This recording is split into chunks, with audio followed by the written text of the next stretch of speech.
नहीं दिया। आपकी आप सरकारी नौकरी पे है क्या? आप बताइए, आप सरकारी नौकरी में 7 साल से भाजपा सरकार आई है। ये राम भक्तों के हत्यारे किस मुंह से मंदिर जाएंगे? इनको बाबर की औलादों को बाबर का अस्तित्व दिखा, लेकिन प्रभु श्री राम के अस्तित्व पे इन्होंने उंगलियां उठा दी।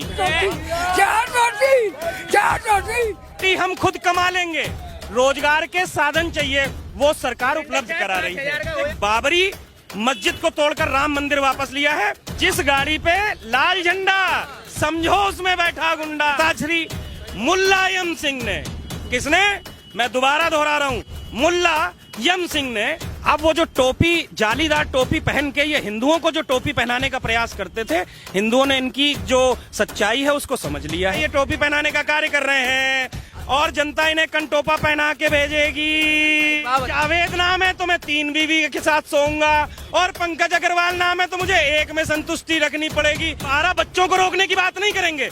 अब ये 12 बच्चे वाले जब इतने हो जाएंगे, सरकार की नौकरियां सीमित है। हाथरस में जो मतदान होने वाला है वो 3rd फेज में यानी कि 20 फरवरी को है, लेकिन माहौल अभी से जो है गर्म हो रखा है। चुनावी सरगर्मियां इस कदर तेज हैं कि शाम के टाइम इस भीड़ भाड़ वाली मार्केट में जब हमने लोगों से बातचीत करना चाहा तो भीड़ इस कदर इकट्ठी हुई है कि जो कि आप देख सकते हैं। कैमरामैन से चाहूंगा कि एक बार दिखा दे चारों तरफ कि भीड़ किस कदर इकट्ठी हुई है।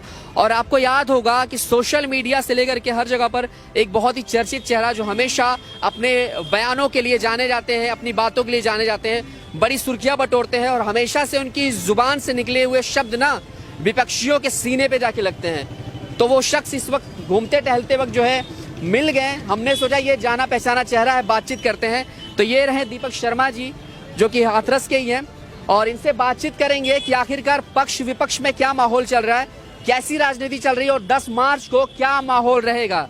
सबसे पहले बहुत बहुत स्वागत है। धन्यवाद।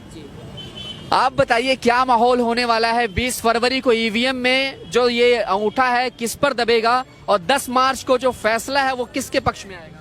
देखिए, अंगूठे कहाँ दबेंगे ये तो अंगूठा दबाने वाले ही जानते हैं, लेकिन 11 मार्च को माहौल भगवामय होगा ये उत्तर प्रदेश के लोग जानते हैं।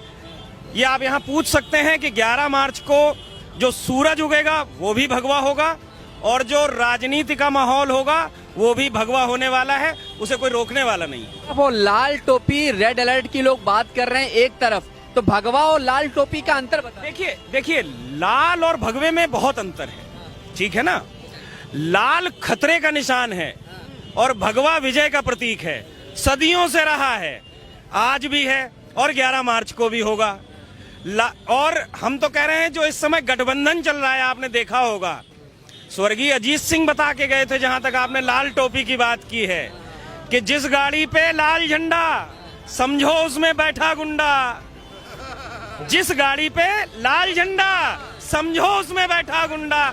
ये मैं नहीं कह रहा, ये आरएलडी के बहुत बड़े नेता और आदरणीय जयंत चौधरी जी के परमादरणीय पिताश्री श्री अजीत जी का नारा था, और जिसके वीडियो तथ्य मौजूद हैं।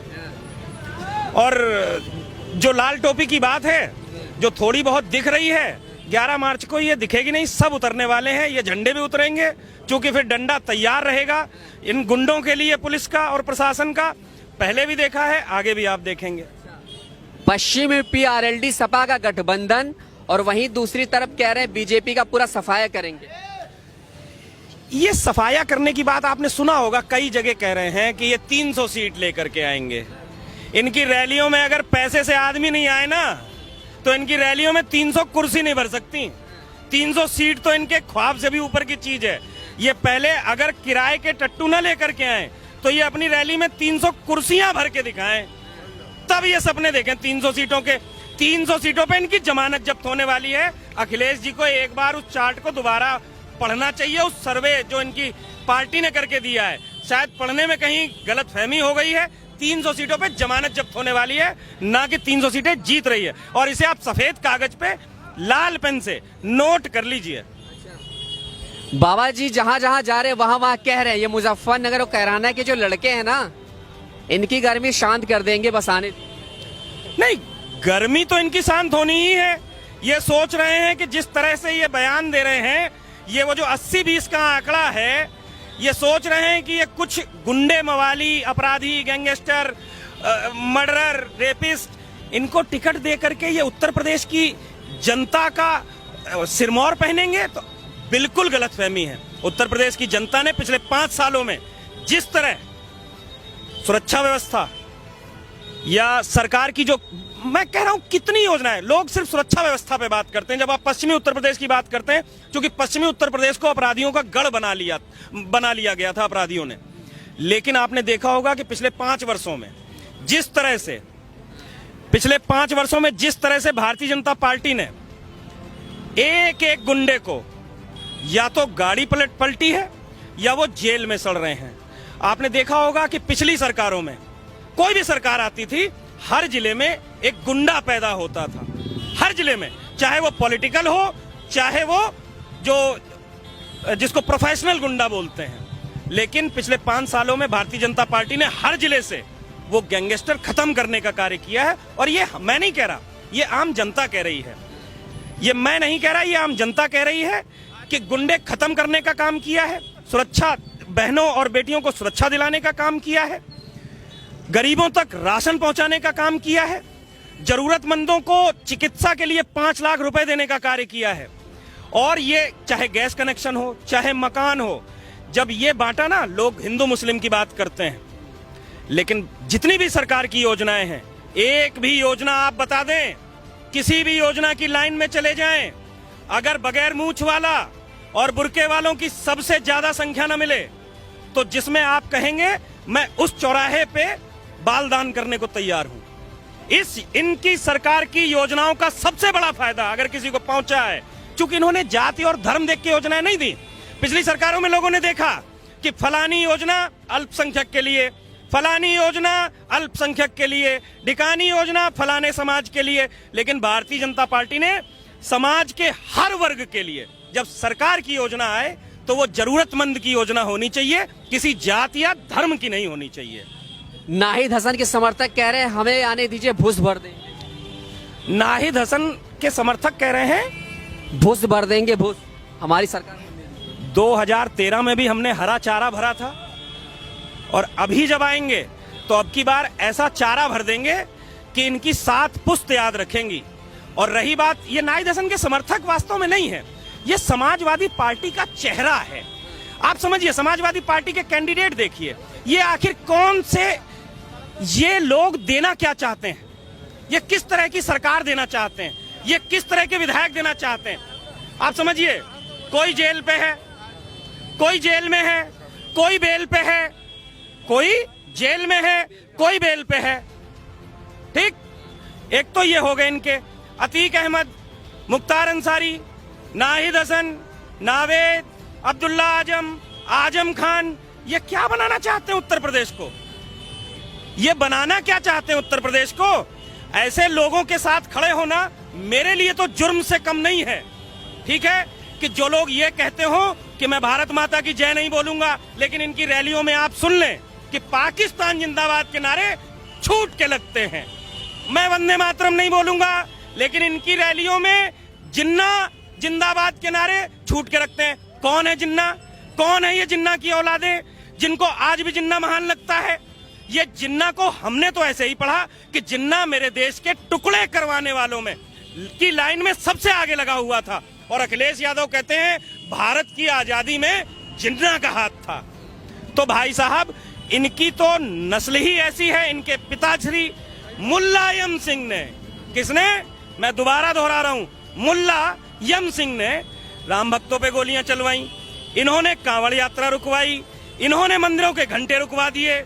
इनको आज तक एक मंदिर की, आपने देखा होगा कि समाजवादी पार्टी सरकार में किसी भी धार्मिक आयोजन में इनको घंटों की टनकार तक से दिक्कत थी, लेकिन आज तक कभी किसी भी हिंदू समाज के एक व्यक्ति ने दिन में 5 बार होने वाली नमाज पे उंगली नहीं उठाई। लेकिन फिर भी अगर हम सिर्फ घंटे बजवाने की बात करें, अगर भारतीय जनता पार्टी या योगी आदित्यनाथ सिर्फ घंटे बजवाने की बात करें तो वो सांप्रदायिक हो जाता है। अगर योगी आदित्यनाथ मंदिरों में आरती करवाने की बात करें या कांवड़ यात्रा पे पुष्प वर्षा करवाने की बात करें तो वो सांप्रदायिक हो जाते हैं। अरे योगी आदित्यनाथ ने किस धर्म के लोगों को पूजा करने से मना कर दिया? योगी आदित्यनाथ ने किस धर्म के लोगों के धार्मिक स्थलों को तुड़वा दिया। रही बात बाबरी मस्जिद की, तो वो नाजायज बिल्डिंग अभी तो सिर्फ एक टूटी है, हिंदुस्तान के 14,000 मंदिर टूटे थे। अब ये जनता और ये युवा सब समझ चुके हैं, अभी तो सिर्फ एक बाबरी मस्जिद को तोड़कर राम मंदिर वापस लिया है। अब वक्त आ रहा है, लोग समझ गए हैं, हम अपनी सभ्यता, संस्कृति, मंदिर जितने भी हमारे स्थल थे सबको लेने के लिए तैयार बैठे हैं। और अगली बारी मथुरा की है, जिसका हल्का सा जिक्र उत्तर प्रदेश के उप मुख्यमंत्री केशव प्रसाद मौर्य ने अपनी बातचीत में कर दिया है। ये अब उसके बारे में सोचे और अखिलेश यादव ये सोचे कि अब इनको लिए कैसे खड़ा होना है और अपनी असली पहचान में कब आ रहे हैं। असली पहचान का शायद कुछ लोग मेरी मतलब समझ भी रहे होंगे कि इन्होंने कभी आज तक, मैंने तो कभी नहीं देखा, ये आज परशुराम भक्त बन रहे हैं। राम भक्तों पे गोली चलवाने वाले का बेटा कैसा परशुराम भक्त है। जिस तरीके से उत्तर प्रदेश में तुष्टीकरण की राजनीति को बढ़ावा देकर कभी मंदिरों के घंटे रुकवा दिए, कभी कांवड़ यात्रा रुकवा दी, कभी 84 कोसी परिक्रमा रुकवा दी, कभी ये याकूब मेमन की दया याचिका पे साइन करवाया है। किसी पार्टी के लोग आतंकवादियों के मरने पे आंसू बहा रहे थे, कभी इनकी पार्टियों के सांसद वंदे मातरम और भारत माता की जय बोलने से मना कर रहे थे, कभी ये जनगण मन पे उंगली उठा रहे थे, कभी ये देवी देवताओं पे उंगली उठा रहे थे। कोई कह रहा था राम जी का कोई अस्तित्व ही नहीं है, भगवान श्री राम। इनको बाबर की औलादों को बाबर का अस्तित्व दिखा, लेकिन प्रभु श्री राम के अस्तित्व पे इन्होंने उंगलियां उठा दी। ऐसे लोगों को हिंदुस्तान में सरकार बनाने का मौका देगी, जनता समझ चुकी है। अब कभी सरकार इनकी नहीं आने वाली, इस बार नहीं। अब जनता समझ चुकी है इनके इरादों को, इनके नापाक इरादों को और इनके पाक परस्त इरादों को। इन्होंने कभी आज तक एक लफ्ज नहीं बोला हमारी सेना पे हमला करने वाले आतंकवादियों के खिलाफ। इन्होंने एक लफ्ज नहीं बोला मेरे देश का खाकर मेरे देश के टुकड़े करवाने वालों के खिलाफ। इन्होंने एक लफ्ज नहीं बोला पाकिस्तान के प्रधानमंत्री के खिलाफ। इन्होंने एक लफ्ज नहीं बोला देश में रहकर देश में दंगे करवाने वालों के खिलाफ। लेकिन इन्होंने क्या किया मैं बताता हूं आपको। इन्हें अखलाक तो दिखा, लेकिन चंदन गुप्ता नहीं दिखा। इन्हें जावेद तो दिखा, लेकिन मथुरा का अजय यादव नहीं दिखा। इन्हें गायें तो दिखी, लेकिन कटवाने के लिए भेज दी। आज भी गायों की स्थिति मैं मानता हूं कहीं ना कहीं अच्छी नहीं है, लेकिन सरकार प्रयास कर रही है। हम सब देख रहे हैं। अभी जनता में और ईमानदारी आने की जरूरत है। सरकार पैसे भेज रही है, कहीं ना कहीं गड़बड़ हो रही है। दूसरी चीज, कहीं ना कहीं मैं सारे ही मुद्दे कंक्लूड इसलिए कर रहा हूं क्योंकि ये सारे मुद्दे इन लोगों ने चुनावी बना रखे हैं। सवाल तो ये भी बनता है साहब, ये सड़कों पे गाय आई कहां से? इनकी तो पूजा होती है। हम में से मुझे लगता है आप इनसे पूछेंगे तो आधे से ज्यादा के घरों में गाय के लिए पहली रोटी निकलती होगी, फिर ये सड़क पे कहां से आ गई? तो कहीं ना कहीं ये कमियां भी हमारी हैं। आज हम उठा करके इन गायों पे तो उंगली उठाते हैं, लेकिन घर में एक रोटी गाय की निकलवाते हैं। तो बताइए, कहीं ना कहीं ये जो हमारा धर्म है कहीं ना कहीं उसका क्षय हो रहा है। हम गायों पे, गाय कहां जाएगी जब आप छोड़ देंगे? जब तक दूध दिया तब तक पाल लिया, जिस दिन दूध गया उस दिन छोड़ दिया। तो ये गलतियां कहीं ना कहीं हमारे समाज की हैं। जिन्होंने छोड़ा था उन्हीं के खेतों में जा रही हैं। छोड़ने वाले कोई और नहीं थे। तुमने छोड़ी, उसके खेत में चली गई, उसने छोड़ी, तुम्हारे खेत में आ गई। ये कोई और नहीं है, ये वहीं से छोड़ी गई हैं, वहीं खा रही हैं। अखिलेश यादव टोपी लगाते हैं मुसलमानों का, कहते हैं मुसलमानों के मसीहा हैं हम, और सबसे ज्यादा अगर हमने काम किया है तो इन्हीं के लिए किया है जो है। तो ये सिर्फ एक दिखावा है या सच में ऐसा कुछ नहीं? मुझे तो लगता है वो वास्तविक टोपी है। वो टोपी पहना करके हिंदुओं को जो टोपी पहनाने का कार्य कर रहे हैं, लेकिन अब वो चलेगा नहीं। आप समझिए, अब वो जो टोपी, जालीदार टोपी पहन के ये हिंदुओं को जो टोपी पहनाने का प्रयास करते थे, हिंदुओं ने इनकी जो सच्चाई है उसको समझ लिया है। इनकी टोपी अब जनता नहीं पहनने वाली है। इस बार इनको पूरा कंटोपा पहनाकर वापस भेजने वाली है। और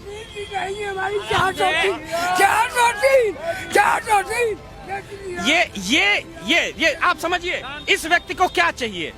इस व्यक्ति को सरकार से नौकरी नहीं चाहिए, इस व्यक्ति को राशन चाहिए। वो इसे मिल रहा है बाबा? नहीं मिल रहा है। मिल रहा है राशन आपको? राशन मिल रहा है, पर लेकिन मेरे को मजा कोशिश कर रखा है राशन में। ठीक है, मजा कोशिश कर रखा है। तो ये जो है राशन की, तो कई शिकायतें ऐसी भी हैं कि कई लोगों को इतना मिल रहा है कि वो दुकानों पे बेचने जा रहे हैं। पहले क्या होता था कि जरूरतमंदों को राशन ही नहीं मिल रहा है, अब इतना मिल रहा है कि वो दुकानों पे बेचने जा रहे हैं। एक एक परिवार में मैं आपको हाथरस के अंदर दिखा सकता हूँ, एक एक परिवार को 3-3 पक्के घर मिल गए हैं। वो एक घर में रह रहे हैं, 2 घर में किराएदार रह रहे हैं। ठीक, अब देखिए काम भी करना जरूरी है और आम इंसान की जरूरतों को समझना भी जरूरी है। कुछ लोग बेरोजगारी की बात करते हैं, आपने देखा होगा। मैं तो सारे ही मुद्दों पे बात करूंगा। कुछ लोग बेरोजगारी की बात करते हैं, तो जहां तक बात बेरोजगारी की है तो आप समझिए आरटीओ ऑफिस के दलाल, एसपी ऑफिस के दलाल, तहसील के दलाल, कलेक्ट्रेट के दलाल, ये सारे के सारे तो साले बेरोजगार हो गए। तो दलालों को बेरोजगार किया, दलालों को बेरोजगार कर दिया। ये जितने ब्रोकर थे, पहले हर गली में एक आदमी क्या करता था, 4 प्लॉट खरीद लिए 5-5 लाख के और साल भर बाद 10 लाख के बेच दिए। आपने देखा होगा प्रॉपर्टी बिल्कुल सीमित उसमें बढ़ रही है। अब दलाली इनकी खत्म हो रही है। 5 वाली प्रॉपर्टी साल भर बाद 10 में नहीं बिकती। आदमी को मक्कार बना रहे थे ये लोग। देखिए, जयंत अखिलेश की युवा जोड़ी, लोग कहते हैं युवा देश के भविष्य होते हैं, लेकिन कुछ लोग कह रहे हैं ये भविष्य नहीं, ये भविष्य को बनाने के अलावा बिगाड़ने का काम करेंगे। 13 में दंगा कराएंगे, जो आजम खान साहब ने करवाया था मिलजुल करके, ये फिर से दोनों लड़के मिलके दंगा कराएंगे। बाबा जी ने खुद बोला। अरे भाई, ये तो चीख चीख के कह रहे हैं कि हम भविष्य खराब करेंगे। ये आजम खान हमारा भविष्य बनाएंगे? ये नावेद जैसे अपराधी हमारा भविष्य बनाएंगे? ये मुख्तार अंसारी किसी के बच्चों का भविष्य बना सकता है, जो खुद अपहरण, मर्डर, बलात्कार, ये बलात्कारी, ये हत्यारे, ये गुंडे, ये जमीन माफिया, ये भू माफिया, ये चोर, ये डकैत, ये युवाओं के भविष्य की बात करते हैं। इनको शर्म आनी चाहिए। पहले अगर युवाओं के भविष्य की बात करें तो ऐसे लोगों को टिकट देने का कार्य करें कि कम से कम जनता जब बात करे तो उनसे बलात्कारी कह के न बात करे। कम से कम ऐसे लोगों से बात करें कि ऐसे लोगों को टिकट दें कि जनता जब बात करे तो उन्हें हत्यारा बोल करके न संबोधित करे। आप क्या पूछने जाएंगे जब ये विधायक बन जाएंगे? ये कि और सर आपके फलाने मुकदमे में क्या चल रहा है? आपके 376 वाली जमानत हुई कि नहीं हुई? आपके 302 वाले जमानत का क्या हाल है? कौन सी तारीख में जमानत मिल रही है? आप समझिए, ये युवाओं का भविष्य बनाने का नहीं, मैंने आपको बताया ये टोपी पहनाने का कार्य कर रहे हैं और जनता इन्हें कंटोपा पहना के भेजेगी। बताइए, अखिलेश जी टोपी लगा के तो चले जाते हैं, मस्जिदों में तमाम जगह पे नजर आते हैं, मंदिरों में क्यों नहीं जाते? देखिए, काशी भी कभी घूमने नहीं गए, कभी अयोध्या भी नहीं गए, और दूर के हत्यारे किस मुंह से मंदिर जाएंगे? ये राम भक्तों के हत्यारे किस मुंह से मंदिर जाएंगे? हम तो चाहते ही नहीं है कि ये मंदिरों में झांके भी। एक बात। दूसरी बात, आज तक अखिलेश सरकार ने क्या एक भी मंदिर निर्माण की बात की? सरकार ने नहीं। मैं आपको यह बताना चाह रहा हूं कि अखिलेश सरकार ने मंदिरों का निर्माण रुकवाने का कार्य किया, मंदिरों की जमीनों पे हज हाउस बनवाने का कार्य किया, कब्रिस्तान को बढ़ावा देने का कार्य किया। जनसंख्या की बात कर दो तो अखिलेश जी को सांप सूंघ जाता है। और ये नहीं देख रहे कि हिंदुस्तान में जिस तरह इन कब्रिस्तान वालों की संख्या बढ़ रही है, अगर ये रुकी नहीं तो आप समझिए एक जगह जहां कोई बॉडी दफन, वो उतनी जगह बेकार। आप मैं अच्छा क्या बिल्कुल बिल्कुल जाकर के देख लो, जिस बॉडी दफन हो गई और ये जिस हिसाब से संख्या बढ़ रही है, आप समझिए जिस हिसाब से संख्या बढ़ रही है उस हिसाब से तो इनकी प्लानिंग ही पूरे हिंदुस्तान को कब्रिस्तान बनाने की है। और अखिलेश जी उसकी बाउंड्री करवाएंगे, अखिलेश जी उसकी बाउंड्री करवाएंगे। जनसंख्या नियंत्रण पे बात नहीं करते, सभी हम बात करते हैं कि भाई हिंदुस्तान के जितने भी लोग हैं उन सभी को एक समान शिक्षा मिलनी चाहिए, नहीं मिलनी चाहिए? भाई आपका बेटा जो पढ़ता है वही मेरा बेटा पढ़े, वही इनका बेटा पढ़े, वही कर्नाटक में पढ़े, वही महाराष्ट्र में पढ़े। आप भी यही चाहते हैं कि नहीं? समान शिक्षा प्रणाली लागू हो, समान कानून व्यवस्था लागू हो। अगर इनका नाम रमेश है, भाई साहब क्या नाम है आपका? अगर आपने अग्रवाल जी दूसरी शादी कर ली अभी तो क्या होगा? सच सच बताइए। और अगर आपका नाम जावेद होता और दूसरी बेगम ले आते तो क्या होता? 4 तक ले आओ। तो ये कौन सा कानून है मेरे देश में कि जावेद नाम है तो मैं 3 बीवी के साथ सोऊंगा, और पंकज अग्रवाल नाम है तो मुझे एक में संतुष्टि रखनी पड़ेगी? क्यों भाई, क्यों भाई? समान कानून चाहिए कि नहीं चाहिए? इस पे अखिलेश जी बात नहीं करेंगे, समान शिक्षा पे बात नहीं करेंगे। मंदिरों का आपको इतना तो पता हो, यहाँ इतने लोग खड़े, मैं कुछ बात नहीं कर रहा, मैं तो सिर्फ लोगों की बात को आपके सामने रखने का कार्य कर रहा हूँ। अगर किसी को ऐतराज हो तो बता देना।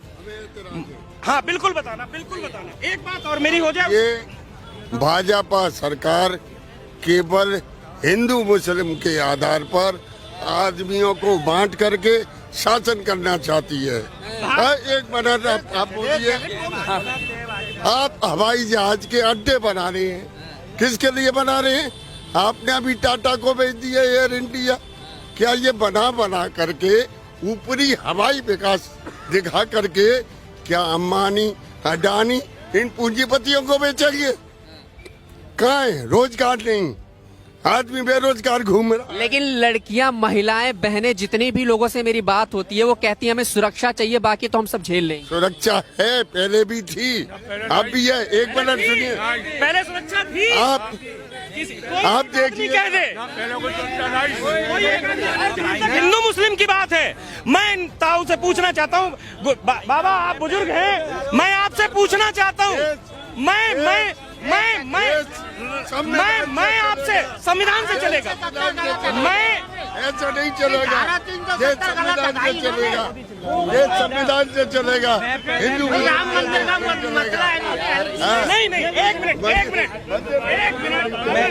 एक मिनट मैं सिर्फ आपसे इतना पूछना चाहता हूँ। आप कैमरे पे बोलिए, आप कैमरे पे बोलिए। आप एक मिनट आप कैमरे पे, आपने कहा कि भाजपा हिंदू मुस्लिम की राजनीति करती है। मैं सवाल करने की इच्छा रखता हूं, मैं कर लूं? भाजपा ने राशन दिया, क्या उसमें हिंदू मुस्लिम किया? हाँ ना, हाँ ना, हाँ ना। सुनिए, हाँ ना नहीं किया, मना कर अभी। हाँ ना तो पूरा बोलूंगा। ऐसा है, हमको रोजगार की जरूरत। भाई भाजपा ने अभी रोजगार पे आएंगे, अभी रोजगार, अभी अरे भाई अभी रोजगार पे आएंगे। आप जवाब नहीं दे रहे। जरूरत सवाल एक कमा के खाना, एक मिनट रुकिए चाचा। थैला नहीं लेना चाहते। रोजगार की बात आज तक सरकारी नौकरी कर रहे, आज तक भाई साहब आप कमा कर बाजार से राशन ले लो। बाबा 7 साल भाजपा सरकार 7 साल पहले आए मोदी जी, उससे पहले रोजगार नहीं था क्या? बेटे आप सरकारी नौकरी करते हैं क्या? नहीं ऐसे आप बताइए, आप बताइए ना। नहीं आप जवाब नहीं दिया। आप सरकारी नौकरी पे हैं क्या? आप बताइए, आप सरकारी नौकरी में 7 साल से भाजपा सरकार आई है, उससे पहले आप सरकारी नौकरी लगी थी क्या आपकी? 70 कहाँ थी बताइए? आप बताइए सरकारी कहाँ? किसमें ले रहे हैं? और 7 साल से उसके बाद कोई बेरोजगारी नहीं हुई? तो मेरे व्यक्तिगत वो का क्या मालूम है, बायोडेटा का? इससे पहले कोई नहीं था क्या? हाँ। आप हिंदू मुस्लिम की बात कर रहे थे। देखिए मैं रोजगार पे भी बात करूंगा, लेकिन आपने जवाब नहीं दिया। एक मिनट ऐसे खड़े रहेगा, सवाल पे जवाब लीजिए। हम शासन के भिक्षा का ये बात नौकरी बेची उन्होंने। 5 तो पहले मैं बेरोजगार था, लेकिन इन 7 सालों में मुझे रोजगार मिला। कौन सा रोजगार? मैं एक प्राइवेट कंपनी में एम्प्लॉय हूँ और मुझे काम करना है तो मुझे निकलना पड़ेगा और रोजगार लेना पड़ेगा। अच्छा एक बात बताइए, रोजगार की बात करते हैं भैया, ये 12 बच्चों को रोकने की बात नहीं करेंगे। अब ये 12 बच्चे वाले जब इतने हो जाएंगे, सरकार की नौकरियां सीमित हैं। आपने सिलेंडर दे दिया, अब सिलेंडर कैसे भरा जाएगा?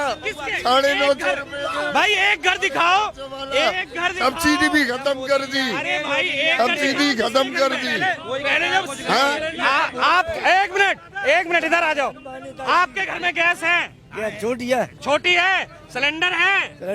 भरवा लेते हैं? भरवा लेते हो ना? क्या काम करते हो? हम कुछ अगर फालतू डोले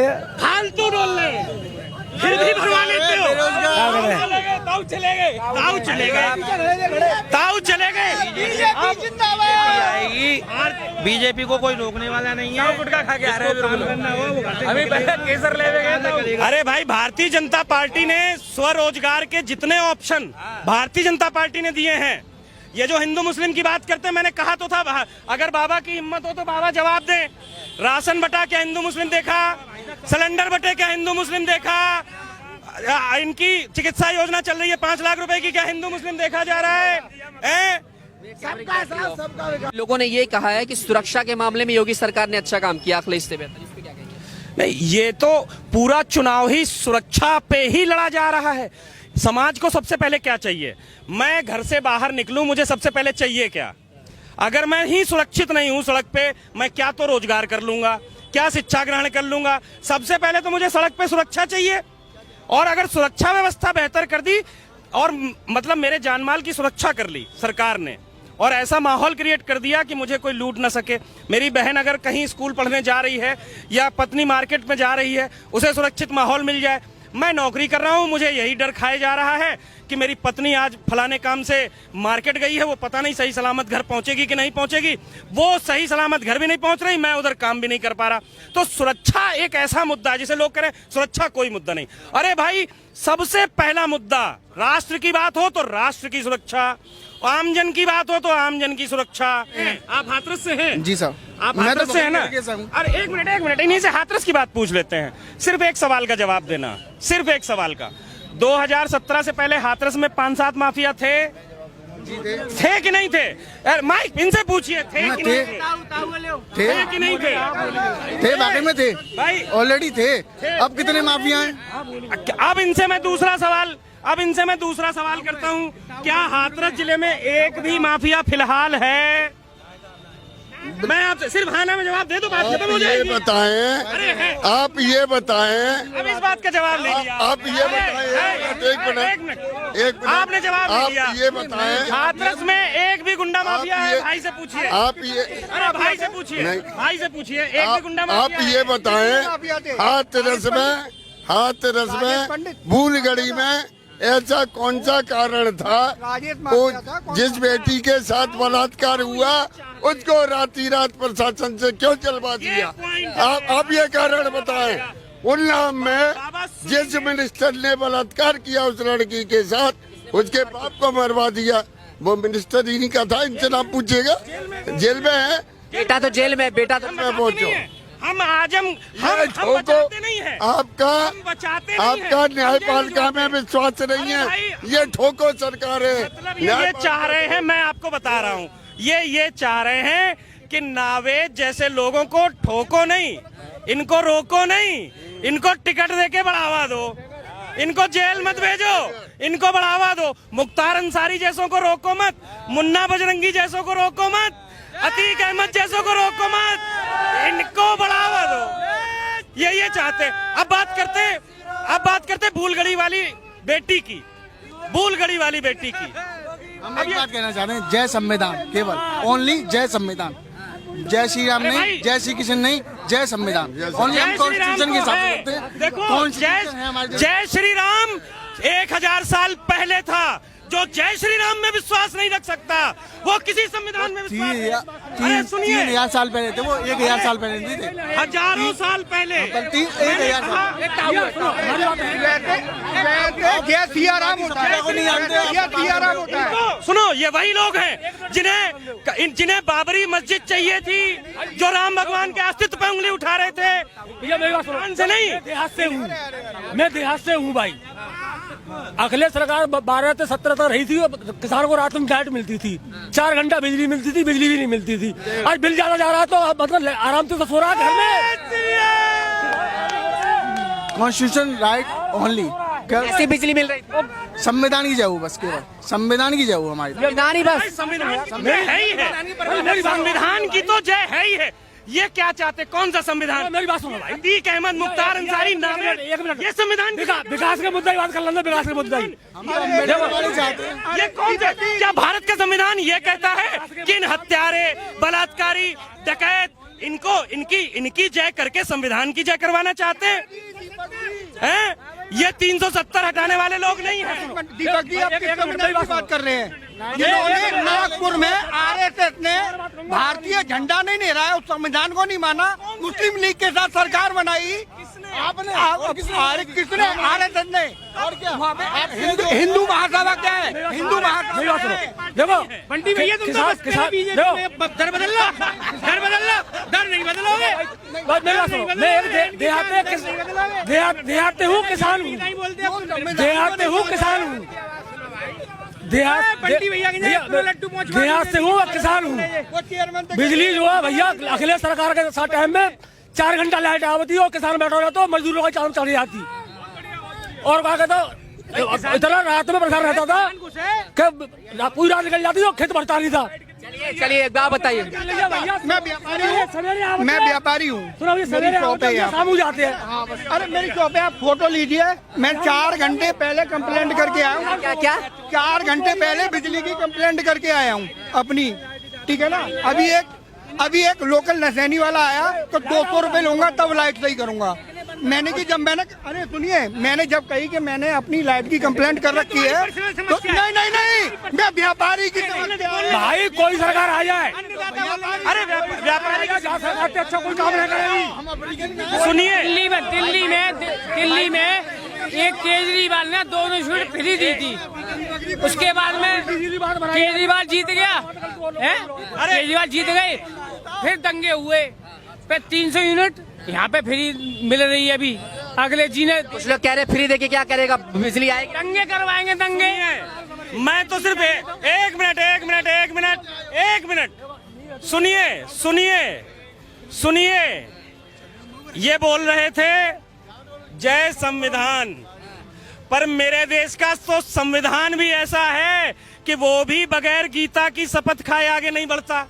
ये कभी जय गीता नहीं बोलेंगे।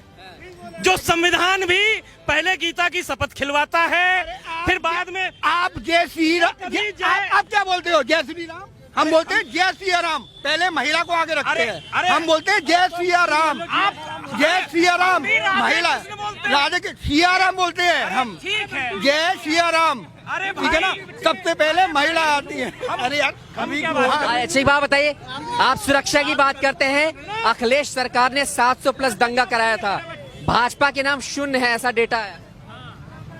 तो उससे क्या है बताइए ना, उसमें बोलिए। आपके रोजगार कहाँ है? कल परसों विद्यार्थी जो पीटे गए हैं इलाहाबाद में, उनका क्या मतलब? ये चाह रहे थे कि इलाहाबाद में सुनिए पीटे कराना, ये चाह रहे थे वो ट्रेन जलाएं, ये चाह रहे थे वो सड़कों पे दंगे करें, ये चाह रहे थे वो बस जलाएं और सरकार उन्हें जलाने दे। नहीं, बिल्कुल, अगर कोई ट्रेन जलाएगा, अगर कोई बस जलाएगा, इस समय अगर कोई बस जलाएगा तो वो मारा जाएगा। अच्छा, ये मुझे खुशी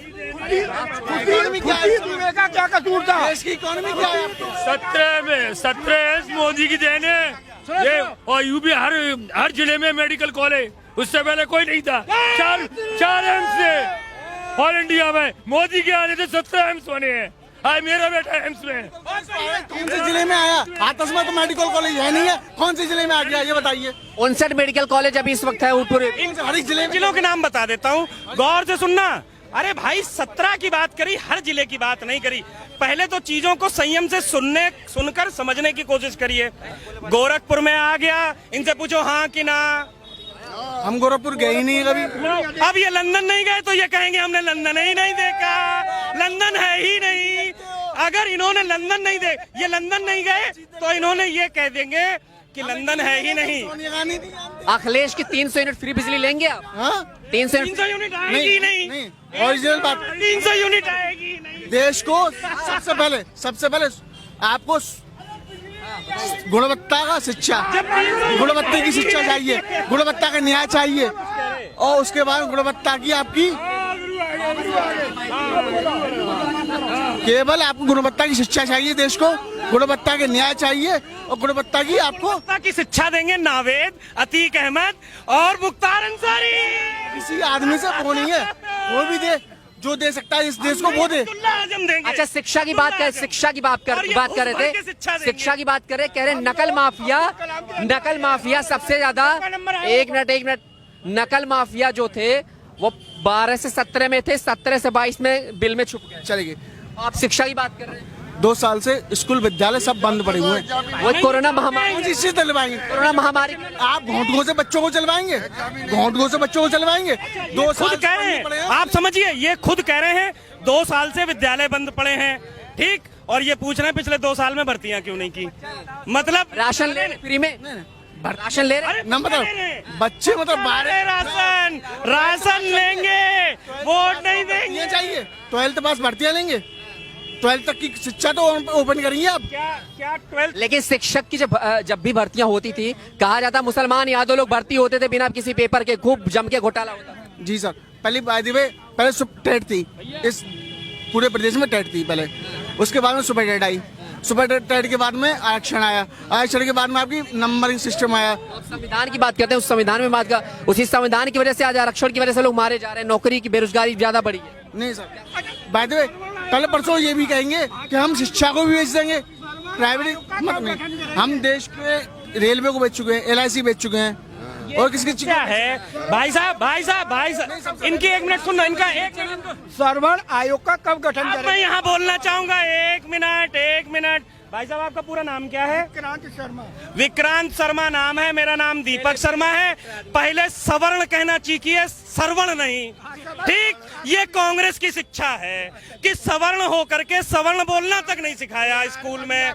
इसको बदलने की जरूरत है, और ये सिस्टम बदला जा रहा है कि कम से कम सवर्ण को अपना कम से कम सवर्ण कहना आना चाहिए। भैया लड्डू ना मिले, हमारे बीजेपी बुराई कर रहे हैं। अच्छा 1 मिनट हो गया कंप्लीट है। बताइए बताइए, 1 मिनट सवाल कंप्लीट है। लिख सकता है। हमें ये बताइएगा पहले लिख के दिखाइए कौन पेन लाइए, पेन।